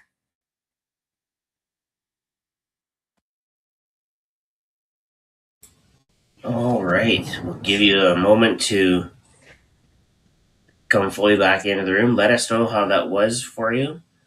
I'm going to turn the disclaimer off so we've got a little more space on the screen. There we go. That was awesome. People will often say, Shawn and Brian, do you guys do anything with this? And the answer is absolutely, we do. But we don't do it while we're live because somebody still needs to make sure things are going on behind the scenes. I'm about to text Brian and say, just in case I get disconnected, there's a massive thunderstorm moving in. So fun and games. While we're waiting for people to let us know how that was for them, what's next for Amanda? Great question. It's all about really right now building Hamilton Hypnosis, taking things to the next step, hoping to do more talks in the future, still building up my social media as well. That's quite important, and hoping to do a lot more traveling. So, I uh, figure travel might come back into the picture. Yes. yeah. So, especially when it comes to the business and really promoting this business and building it to where I'd like it to be. So, and helping as many, it's most importantly, helping as many humans as possible. This work is very powerful work, and to be able to help people is truly a gift. Yeah. When you see that smile on their face at the end of a session or at the end of a series of sessions, and you realize this is not the same person that we started with, Mhm. uh, that to me is the it's the pinnacle of knowing that you've done good work and provided the proper opportunity for them to make the shift into where they want to go. Um, but yeah, Absolutely. you see it so many times, and then sometimes you get the client that changes so quickly that Mhm. they surprise even themselves, and they realize, oh my god, I was living with that, for however long they were living, years, and it Mhm. could have been gone in days or hours or minutes. You know, Mhm. again, it's just we have a powerful tool that we can use. So Mhm. looks like Brian is back. Is Oh yeah, that's somebody actually Brian, but that's okay. somebody informed me that they woke up from their nap and had to go outside. Oh yeah, yeah. No, it's all good. All right, well, I think we're just about ready to wrap up. Amanda, if you are live on TikTok or you want to go live on TikTok, we should do something this summer. Yeah.